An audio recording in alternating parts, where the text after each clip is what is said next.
Noom Weight uses psychology to help people everywhere learn about their eating habits. Eating is my love language? Yep, sure is. I say yes to seconds out of guilt. It's hard to say no to Aunt Jenny's banana pudding. Wait, I do what?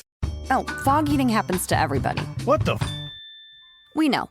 It can be a lot to take in, but with the help of Noom Weight, you'll learn the psychology behind your eating habits, how to change them, and get closer to reaching your weight loss goals. Sign up at Noom.com. Please be aware, this episode of What's Up Doc discusses child abuse. Listener discretion is advised. Fiona Doyle was born in 1966 in Dublin. The second of 5 children, she was raised in a terraced house in Dunleary. But this was no ordinary childhood. Daily rapes at the hands of her father, the constant threat of violence and abuse, and a mother not only complicit, but who treated her like the other woman in the marriage, referring to her as her daddy's whore. Fiona Doyle's story is simply horrifying. This is What's Up Doc, Daddy's Whore, Part 2. So Fiona, at what point then did you decide to go to the guards? I went up to visit my mum one day, to visit Kelly really, and my mum saying, Kelly's worried, there's nobody to collect her from the hospital. I said, I will. Oh no, it's okay. Like, I was never allowed to do anything. So I remember the day the child was born, I was crying on the phone to my mother, would you believe?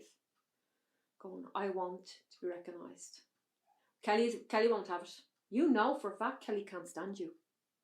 This is the things my mother would say on the phone. So I was really upset. And of course, I started then going up to my mother and father's more frequently to see my granddaughter, really. And in 2010, I went up. And I was sitting in the kitchen talking to my mother. My father was in the sitting room. Kelly was in work. And lo and behold, you hear these little footprints coming down the hall. And I go, hi, are you coming in to say hello to me? And my mother goes, get back up into your granddad. And that just, flashbacks.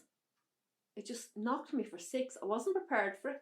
I hadn't thought anything, and I just, oh shit.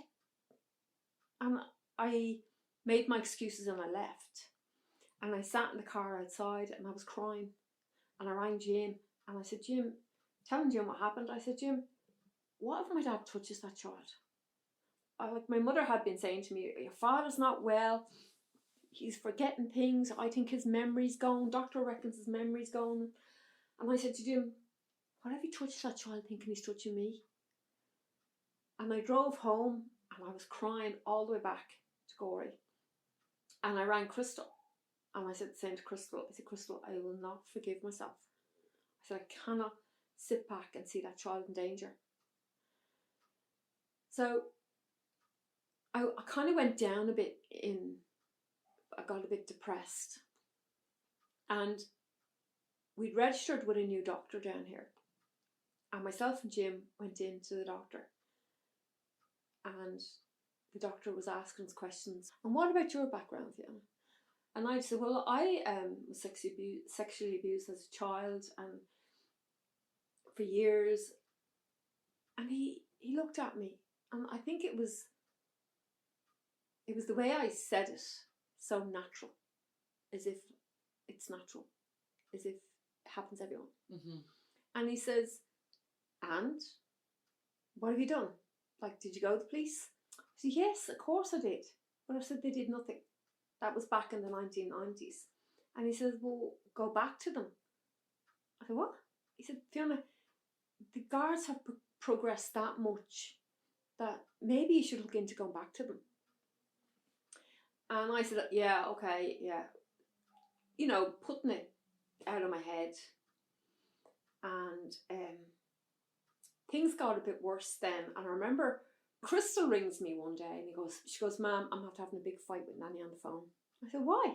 She's had to turn it on me. And I said, I'm sick of her and her attitude towards you. And I said, I'm going to ring her. So I rang her. And I said, Ma'am, leave Crystal alone. She is after being so cheeky to me. My mother had this attitude that she should be respected. And I said, Ma, just leave her alone. Well, she's not going to your father's party. And I said, why would she want to even go to the party of a man that sexually abused her mother? And she goes, well, you did well out and then, didn't you? And hung up. And I was sitting in the sitting room with Jim, and I knew Jim heard every word, and I looked at him. And I said, I can't believe it. I'm going through years of this. This is what my mother would do to shut me up, because I just shy away from it and shut up and be quiet and everything. And I was crying, and I said to Jim, I cannot rear Jack listening to this. My other kids were rare listening to it. My other kids don't know exactly what went on. I've never stood up to my mum and dad about it. And even when I got involved with the police back in the 90s, nothing was done. And I said, what do you think, Jim? Do you think I can do something? And he said, well, Fiona, it's up to you. But he said, whatever you decide, I'm behind you. So I dug out, I had a load of writing I had done, that I'd done many, many years ago when Crystal was only 14. And I did it to have it down in writing what was done to me. So if anybody asked me or my kids asked me, I could just go, there, read that. And not look at them, if you know what I mean, not look into their eyes when I'm telling them. I dug it out, it was under my bed. And I went to a friend of mine and I asked her to put it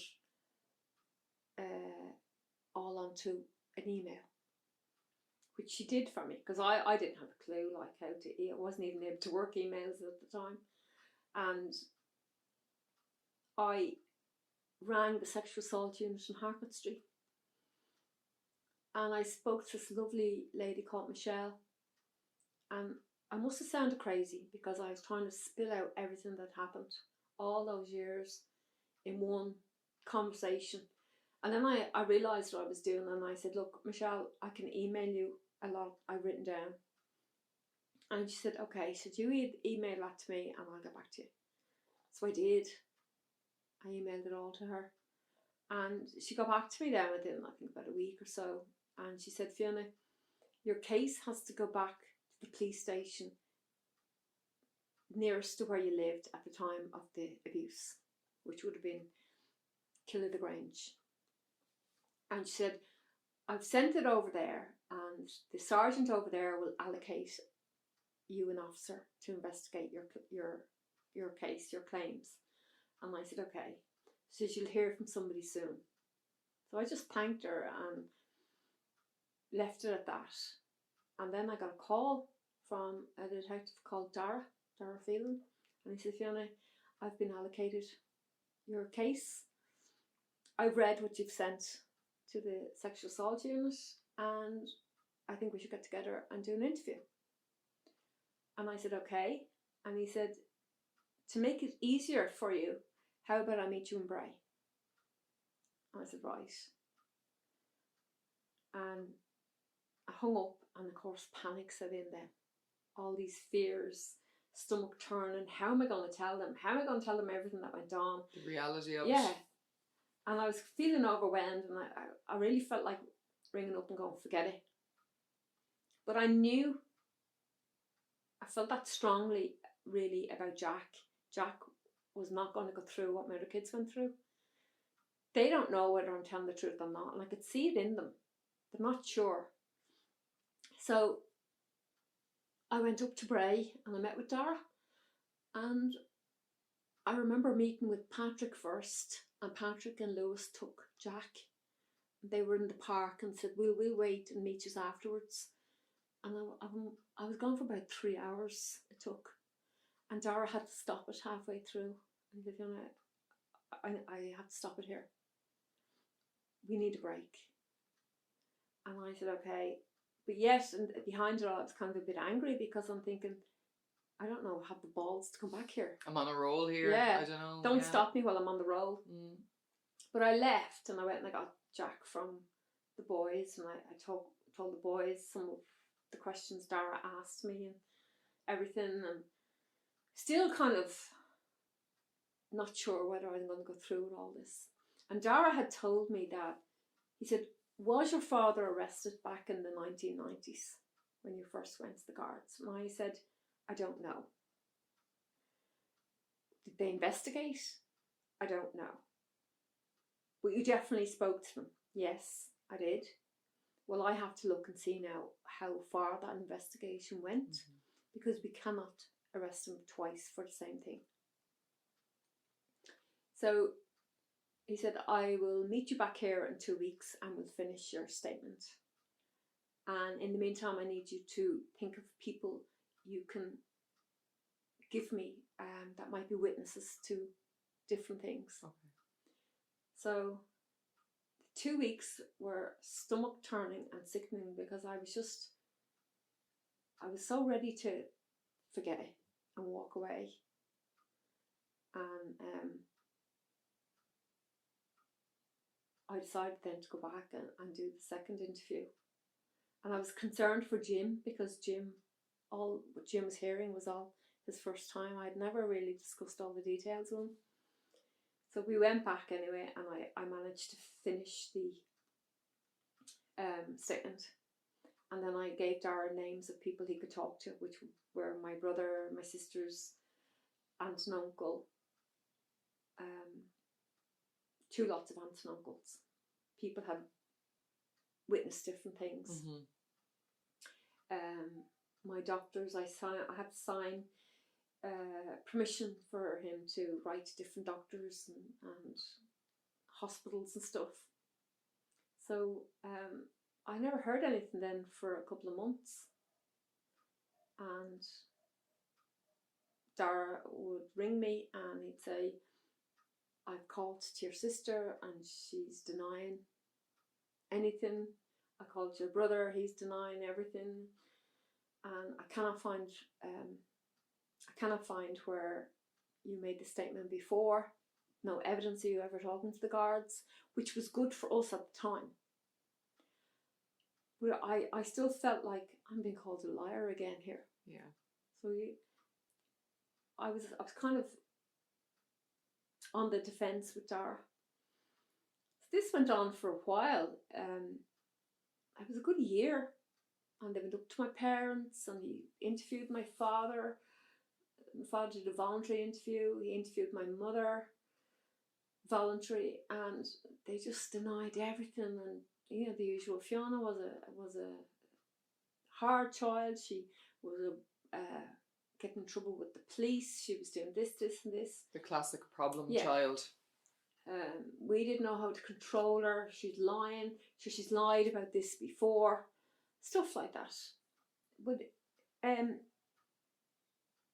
I really felt that I shouldn't have done it.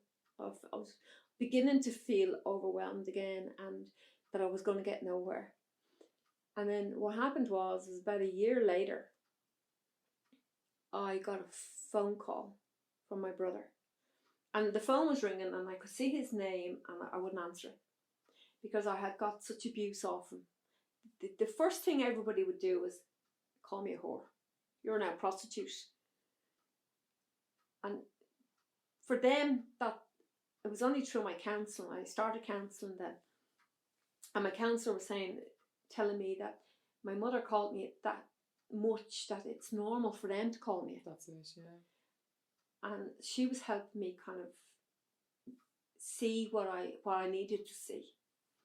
And then I said to Jim, I'm not taking a phone call off him to upset me and call me names. And my brother kept texting. So I said to Jim, let's go for a drive. We'll leave Jack behind. We'll go down to Seafront. We went to Court Town and I rang my brother and he said, Fiona, I'm going to make a statement to the police. And I said, really? Yes.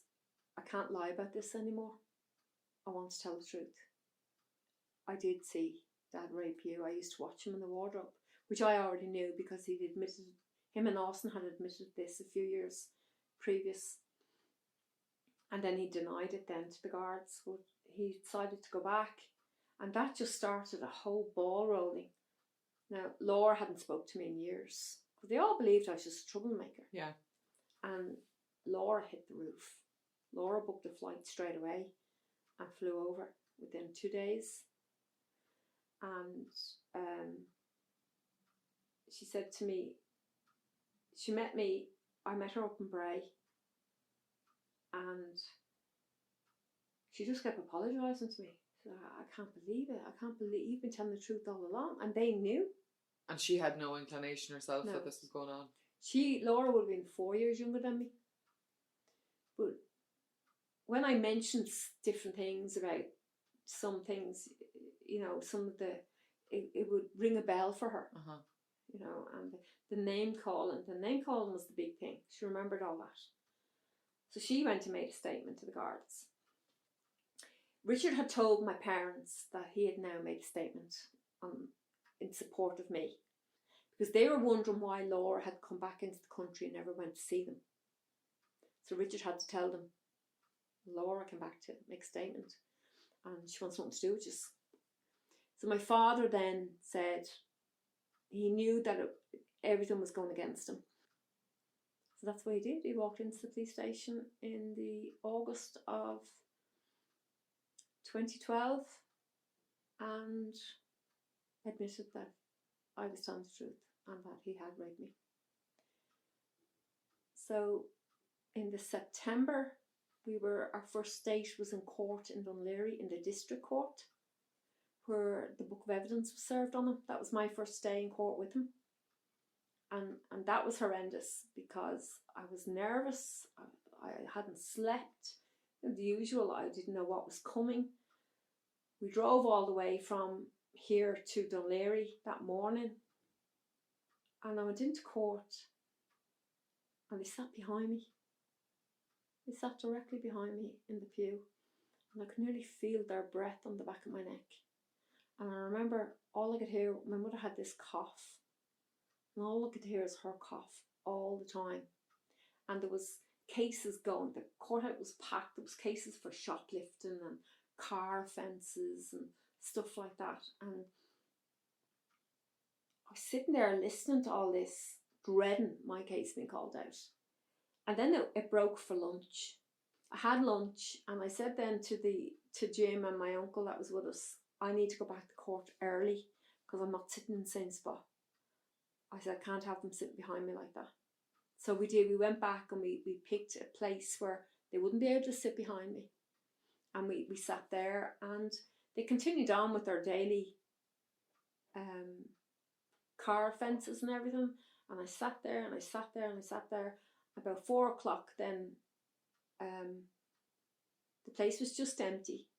They called my father's case and they were charging him with 72 accounts, 36 of sexual assault and 36 of rape. These were sample charges. And they read all the charges out in the court. They gave him the book of evidence. And I remember there was only 1 or 2 people left in the court and the shock on their faces. That's all I remember looking at was these strangers and their face. And I don't think they even knew that I was actually the victim and they thought I was probably there for something and they were just dumbfounded. So the judge sent the case into the criminal courts, the higher court. We were given a date for the October for court, and my dad then would enter his plea. So that's what we did. We waited and we went in October, and he stood up and he was asked how did he plead, and he said guilty to them all. And just as he was saying guilty, didn't his brother walk in? Brother and her and the wife. So there was me and my 2 boys and my aunt and uncle, and then his brother came in, and the judge then automatically issued a day for sentencing, which would have been January 2013. So it was hard getting over that Christmas. I had to write my victim impact statement and stuff that Christmas, and the whole Christmas was just taken up by it, you know. Christmas Day, I'm thinking, this is probably his last Christmas dinner he's going to have, his last family Christmas. Worrying. I was worrying now, how's he going to cope if he goes to prison? It's still my dad, and I'm sending my dad to prison. Yeah. So it was hard getting over the Christmas. Laura had come over for Christmas, and then she'd said she's coming back in 2 weeks' time for the sentencing, and they all turned up. I had to read my victim impact statement, so my stomach was in knots, and the judge called me to get up and read it, and I had to get up and walk around and walk up past my father to get to the stand to read it. And nobody knew what I'd written, and I just started to read, and I just couldn't help it. I just fell apart, started crying. I remember looking down, and Jim's sister was there with him holding his hand.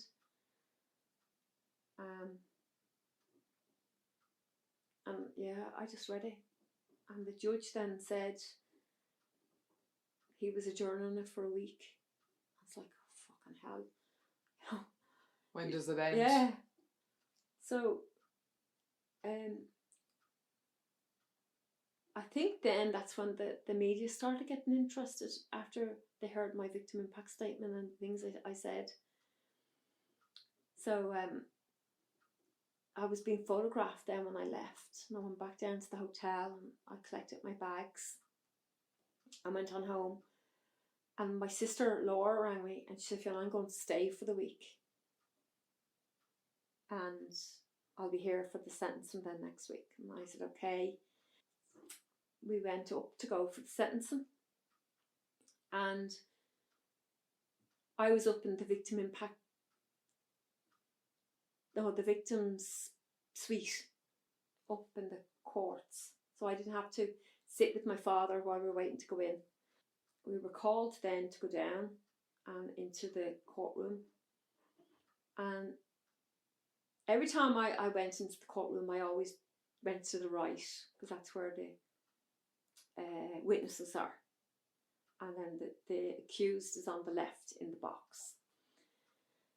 And we were sitting there, and the room was getting packed. There was a buzz because it was now full of reporters and everything.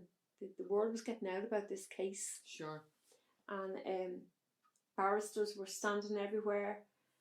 And I remember my dad's barrister comes over with my dad and went to put my dad sitting behind me again. And Jim said to the barrister, don't you fucking dare. And the barrister then just turned and walked away and brought my father somewhere else to sit. So he was sitting down the back of the court because he didn't have to get in. Or no, he only got into the box when the judge announced the case. So we went through a couple of cases anyway, and then my name was called. Oh no, it wasn't actually my name. It was the DPP against Patrick O'Brien. He stood up and he had to go into the box, and the judge then starts summarising the case and talking about my victim impact statement and everything else. And I kind of got lost in it for a while, and these barristers were standing in front of me talking like a total, it's just horrible. Lack of respect. Yeah. So I just said, excuse me. And they looked at me. I said, this case is about me. Now, can you get out of my way? And I could see the reporters looking at me. I wasn't sure whether I was coming across as a lunatic or what, but I needed to look at the judge, and I needed to look at his face and take in every word that he was saying. And when I heard 12 years, I remember whispering to Jim, 12 years. He's getting 12 years. And as the judge was talking, I just started crying. I just was like, I'm being believed here. He's now saying everything I said is true. And You've been told for so long you're Yeah. a liar, and I could feel the people like my aunts and all that behind me, and people I knew just putting their hands on my shoulder, seeing that I'm all right. And I just had my head down and I was crying, and I heard no more after that. And I remember just the judge had finished, and there was just this rustle of people moving real quick everywhere, and writing and phones and paper, and they loaded and ran out the door. And I stood up, and my father was still standing there, and I said, what's happening? He got 12 years. And I called Dara, the detective, and he said, no, let's go outside. I went outside, and my sons were crying, my sister was crying, I was crying, and I got brought in behind this door to the stairwell or something, and had glass in it, and the DPP comes out into me and Dara, and it was me and Jim, and I remember I could see through the glass of the door, and all I could see is my son crying, and I just wanted to go out and hug him. And Dara says, Fiona, I'm very sorry about this. And I said, what? He's after getting 12 years. He said, no, he hasn't. Yes, he did. I heard the judge say 12 years. No, Fiona. He suspended 9 of them, and he's on bail for the other 3. And it still didn't dawn on me, because I want to get out. Paddy's out there crying.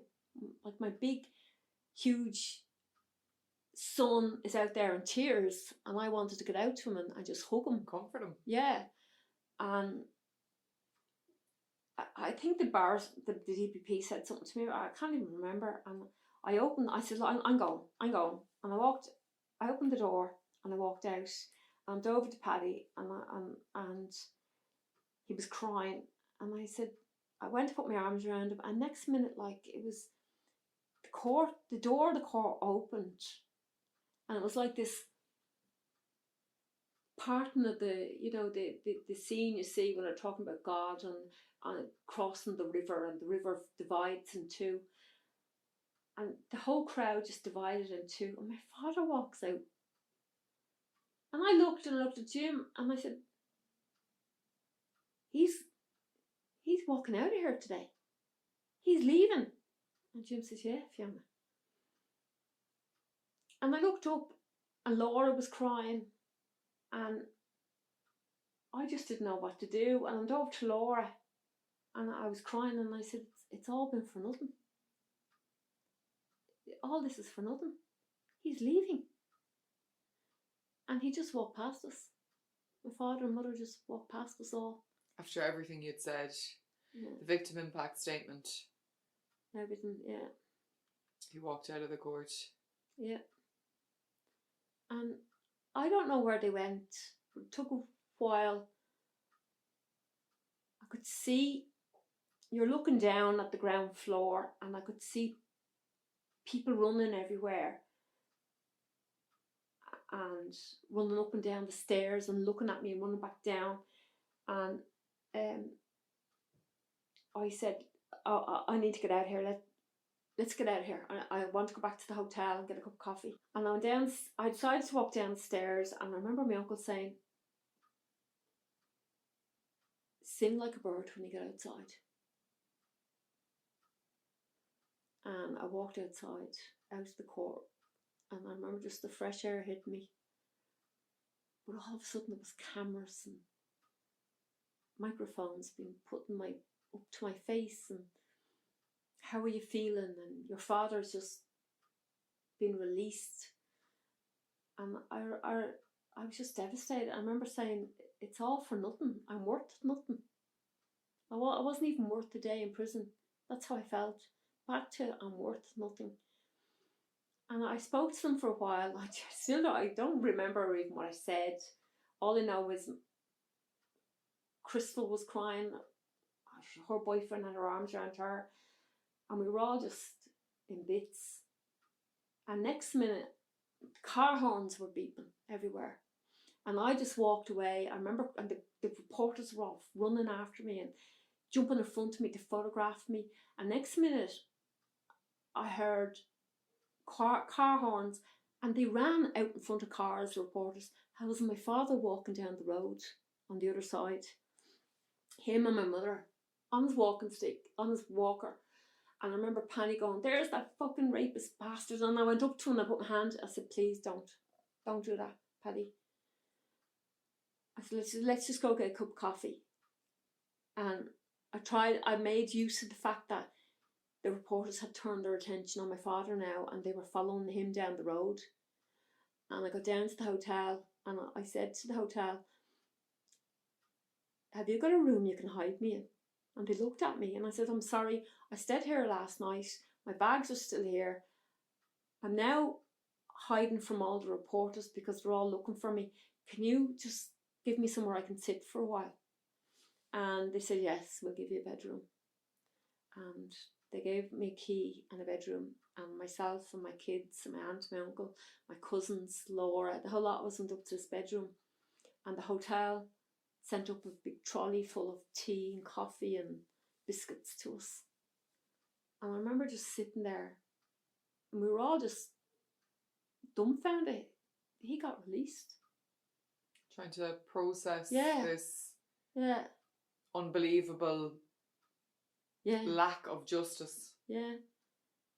And to get through how I was feeling, like, as I kept saying, I'm worth nothing. I remember someone telling me that day that there was a guy in court as well, and he got 7 years for not paying tax on garlic. He was importing garlic. And they're talking about this. My aunts and uncles were talking about this in the room. And I'm sitting there listening to their conversation. And I just kept thinking, I'm worth nothing. Evading taxes is a more heinous crime in the eyes of the Irish justice system than the rape and abuse of a child for the whole of her childhood and into her early adulthood as well. But I was also battling this other thing nobody knew. Just as we were being called down to the courtroom, my aunt turned around to me. And she was there, my aunt, my uncle, cousins were there. And these cousins, they all live down here in Gorey, and I was very close to them. And my aunt turned around and says to me, "Fiona, I need to ask you something." And I said, "Yeah." And she said, "Did your Uncle Mick abuse you?"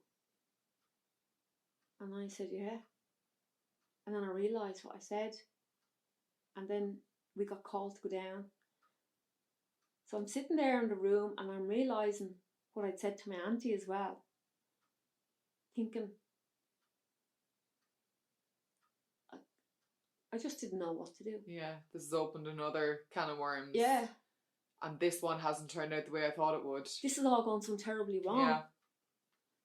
And I just want to go home, get my son and go home. And thank God we were living down here. We were here in the village. We were renting a house up the road. And where our house was situated, you wouldn't be able to find us. So thank God, like, I couldn't be found. All the reporters now, I was getting phone calls. The reporters were going to my mother's house, my father's house. They were all around Bray. They were looking for me. When I got in, I didn't even put on the television. I went straight to bed. I was exhausted. It was about 7 o'clock that evening by the time I got home. I hadn't slept the night before, worrying about court. We collected Jack from Jim's family on the way back, and I was exhausted. And the next morning, I didn't sleep the best. I slept on and off. But I was awake at 6 the next morning, and I put on the breakfast television. And next minute, I'm on the front page of every newspaper. I couldn't believe it. It must be, you've already gone through this and then you're trying to divert your attention, but you're everywhere staring back at yourself. Yeah. I mean, obviously then there was huge media backlash, and as a result, things did eventually take a turn. So talk us through that. Yeah, my counsellor texted me, and she said, Fiona, can you come in to me today? And I texted her back and I said yes. And Jim and Patrick came in with me into Gorey, dropped me off the counsellor, and they waited outside in the car. And I come out of the counsellor and I had my phone turned off because I couldn't take any more phone calls. And I said to Jim, please just bring me for a piece of cake and a cup of coffee somewhere. And we had our favourite little cafe in Gorey. So the three of us went down for a coffee. It was late in the evening. I remember the cafe was ready to close. And they saw me and they said, no, come on in, Fiona, it's fine. And she says, she made the tea, the coffee, and wasn't the radio on in the background? And I could hear my name on the radio and talking about my father. And it said about he's going to be back in court on the Thursday. And I said, Jim, do you hear that? So that's how you found out? Yeah. I said, do you hear that? And Jim's phone started ringing. And I looked at my phone and I'd missed calls off the detective. And my battery was going. And I texted the detective real quick and I said, ring Jim's phone. I sent him the number. And he rings me. And he said, Fiona, the judge has called the case back to court. There's such an uproar over it. And I said, right. So when to go back? He said, it's in court in the morning. And I, okay, I'll be there. He goes, no, you don't have to. I'll be there. I told you I'm going to go to every case. I'll be there. And I said, can I meet you? Can you drive us through the traffic? Because the traffic going up that direction was a nightmare in the mornings. That's why I'd stayed in the hotels the last two times. I just didn't have the money again to stay in a hotel. And he said, if there's any problems in the traffic, ring me and I'll come get you. And I said, right. So I got home and I started making phone calls to get Jack minded. And I remember thinking, my hair's a mess. I was the state of me. The things you think of. Yeah. Yeah. And of course, back in that night, not sleeping, I was on every news thing, everything. And my phone was hopping and all. It was just crazy. And I cooked a dinner. I wanted just the kids to get together. And Crystal came over and she says, Ma'am, I'm after getting a call. I'm doing an interview in the morning. And I said, are you? She says, yeah. Is that okay with you? And I said, of course it is. I just don't want to hurt you, Ma'am. And I said, Crystal, you'll never hurt me. You can do what you want. And then the boys said to me, they were getting phone calls. And I said, guys, you don't have to do this for me. If you do it, it's fine by me. But if you don't do it, that's fine by me too. And there's nothing you can say that is going to hurt me. So you do what you feel you need to do. So I think Patrick and Lewis got together and they did an interview for the Independent. And Crystal did her interview, which was, oh my God, that was shown everywhere.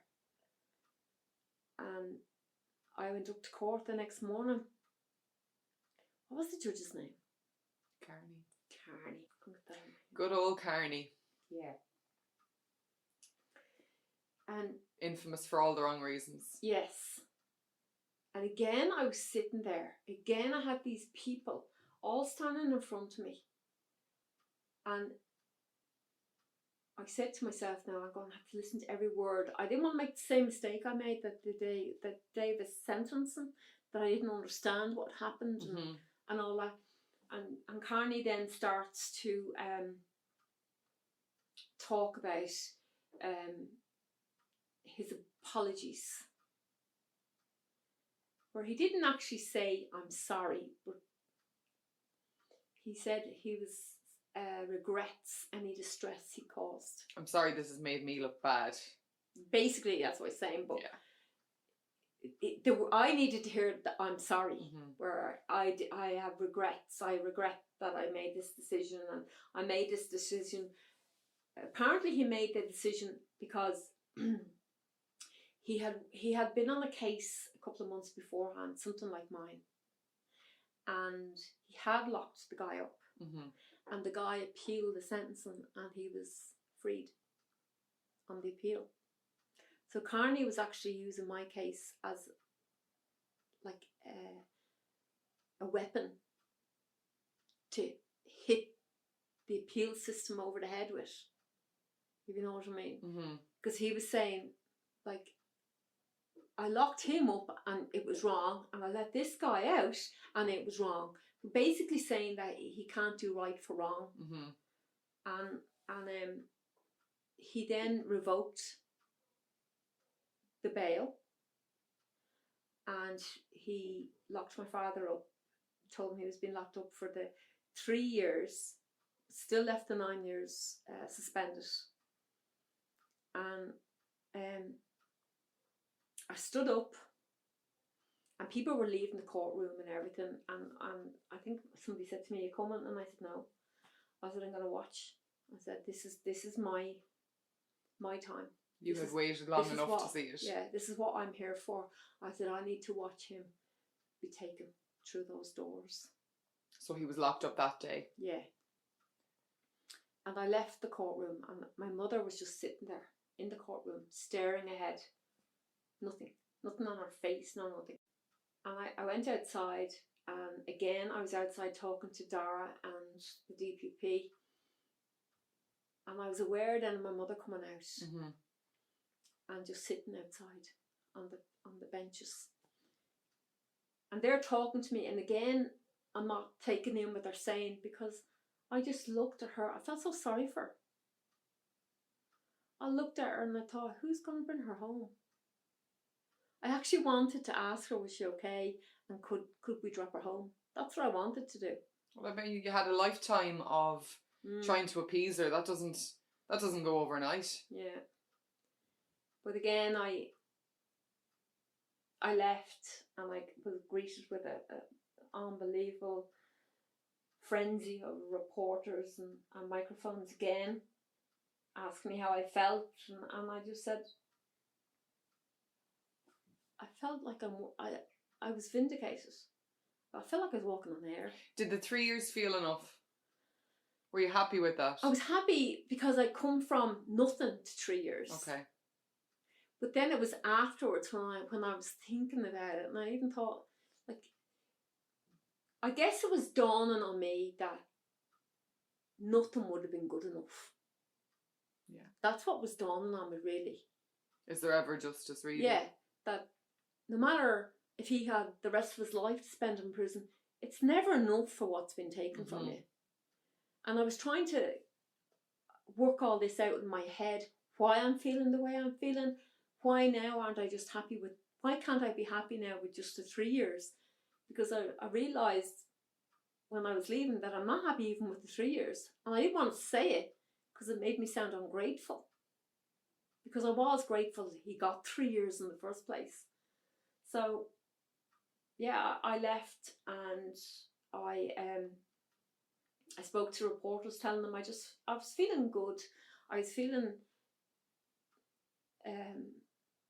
that I'd taken back my power, that I can't be hurt anymore.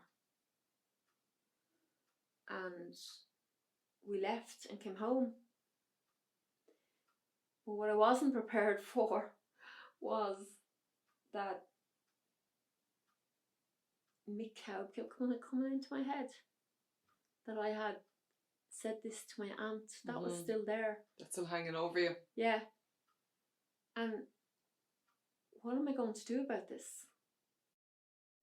Please join us next time for the concluding part of Fiona's story. I am your host, Gemma Delaney, And this is What's Up, Doc? Daddy's Whore.